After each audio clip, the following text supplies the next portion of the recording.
All right, so you might be wondering, who makes public policy? Where does this come from? Well, just like I said, if you think of public policy as like law, then you'll know that public policy can come from places like legislatures, right? Because we know that legislatures make laws, right? The executive, we know that the executive can also make laws through things like executive actions or executive agreements, right? Or the bureaucracy, like federal, state, or local bureaucracies. We might think of bureaucracy like OSHA, the example of the Occupational Safety and Health Administration, right, around like work and workers' comp, right? There's policies around work and labor, right? How many hours can you work at a job in a week, right? There's policies, there's regulations around safety and so forth, right? You can't be a job and there's like water on the floor, right? You know what I mean? Like the safety, health regulations that come out of bureaucracies like OSHA, or courts, right? We might think of the way in which Supreme Court cases ultimately make policies, right? So whether it be like the policy like, what comes to mind? Well, I'm thinking about Roe versus Wade that went through the Supreme Court and stood as law for 50 years, right? Or Loving versus Virginia, right? This is the case around interracial marriage, right? And like making it legal to have interracial marriages within the United States, right? So like law policy comes out of court decisions, okay? And those are some examples. Okay.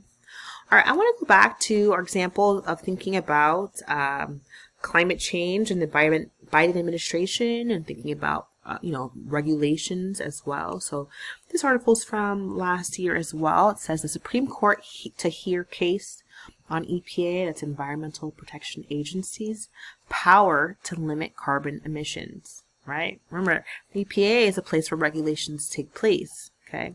The case, brought by Republican-led states and coal companies, could frustrate the Biden administration's efforts to address climate change. All right, I've included just a few paragraphs from this article. If we were together, I would ask us to read this as a group, asking for volunteers. But since it's just us in this format, I am going to read it so we can think about this. Okay, this is from October 29th, 2021. Okay, the Supreme Court agreed on Friday to hear appeals from Republican-led states and coal companies asking it to limit the Environmental Protection Agency's power to regulate carbon emissions under the Clean Air Act. Okay, we're following this? They're gonna try to get the EPA to not be able to have the ability to make these regulations on who? Like coal companies and companies that have these emissions. All right, next paragraph here. This is the quote, "This is the equivalent of an earthquake around the country for those who care deeply about the climate issue," said Richard J. Lazarus, a law professor at Harvard. The court's decision to take the case came days before President Biden is to attend a global climate summit in Scotland, where he seeks to reassure other nations that the United States will continue to pursue aggressive policies to combat global warming. In January, on the last full day of Donald J. Trump's presidency, a federal appeals court in Washington struck down his administration's plan to relax restrictions on greenhouse gas emissions from power plants. Okay. The move cleared the way for the Biden administration to issue stronger restrictions, right? Read restrictions, regulations, right? So these regulations come from somewhere, right? If thinking about the health and safety of the public and trying to balance the good of, whatever is being produced or whatever's coming out of the ground, oil or gas, right? With the well-being and the public health of the public. So, more examples of the importance of like these regulations and what's happening. And this is a really interesting example, right? These companies that you would think of as being regulated saying, well, we don't think that the EPA, the Environmental Protection Agency, should be able to put limits and regulations, right? Thus, we should be able to put out whatever we want. Can we see why this is a big deal here? Okay. All right, moving on. So the steps of the policy making process, right? Policy making. And I think there's some similarities here as when we think about the process of making laws. Okay. So first there's agenda setting. A problem is identified. Okay. 2, policy formulation. Policymakers take up the issue. Okay. 3, so take up the issue and create policy, right? That's implied there. 3, policy adoption. Policymakers formally adopt a policy solution, usually in the form of a law or laws. 4, policy implementation. Bureaucratic agencies given responsibility for making the policy work, right? Because remember, like Congress just makes laws, like they don't actually help to implement those laws, right? It's these policy implementation process here. And 5, policy evaluation. Policy analysts in the bureaucracy determine if it's effective, right? So you've got a policy, you create it, it goes through, you get it set up where it's actually working within the system, and then you have to see, well, does this policy work? Does it have the desired effect? Okay, or not? Okay. Social insurance versus social welfare. Well, social insurance, these are offers benefits in exchange for contributions made by citizens to offset future needs. So one example would be Social Security or Medicare. Everyone is eligible, like for Social Security, and it's usually popular.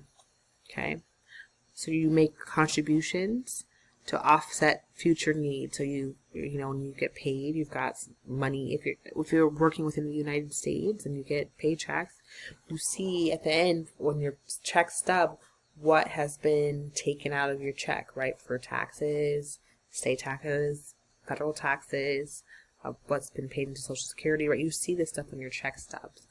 Right, so this idea that you like get something for free is not really accurate because you pay into it. When you work, you're paying into the system. Now I've got a link here to a video. Let's see. I think it's this one, and I will link. Let's see if I can move this and show you. I will link this in the description below on how does Social Security really work. Right, this is something discussed all the time, and it would behoove us to have a really good understanding. Okay. Social Security, okay, how it works. It's a social insurance program that people pay into during their working lives in order to receive benefits when they retire, okay. There's all this conversation, well, it's a common conversation that takes place often about whether or not this system is going to go broke, okay. Soon the benefit payments will begin to exceed taxes collected, and payouts will then come 100% from the trust fund. So the trust fund is set to run out of money by 2035, and there's often, maybe not always, but often discussions on how to reform and uphold the Social Security system. Although I guess that's one approach. Some folks don't want to uphold it or want to privatize the system, right?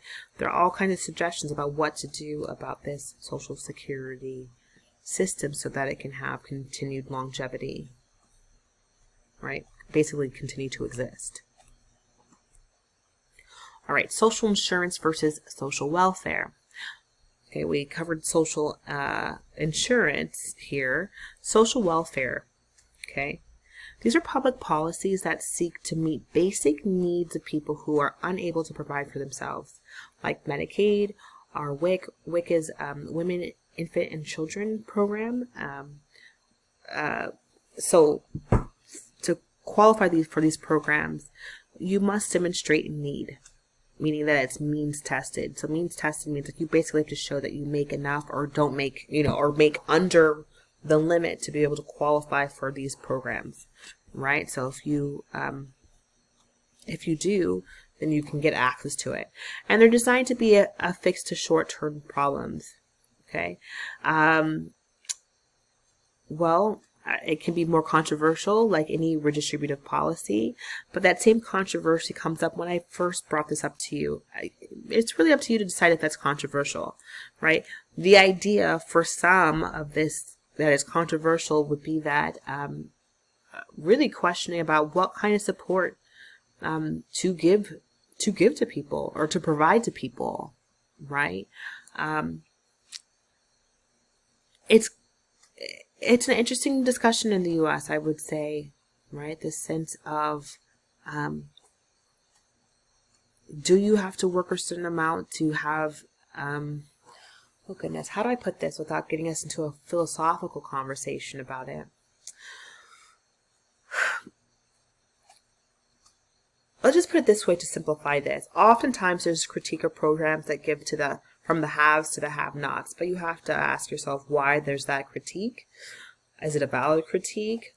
Is it a valid critique? And a critique within a system that prioritizes, that highlights or fantasizes or highlights this idea of the American dream, and also this, like, remember, this pick yourself up by the bootstraps. Right? So if you come from a mindset that's very individualistic, then you might critique these systems, right? Well, if I did it, you should be able to do it, right? Like, everybody's got to do it on their own type of thing, as opposed to, well, why do we have a system where people have to suffer, right? Can we collectively, is there space for us to collectively support those amongst us who have the least access, right? So can you see how it could be a philosophical conversation as well as a political and government conversation as well? Okay. All right, I will stop here and go on to the next video.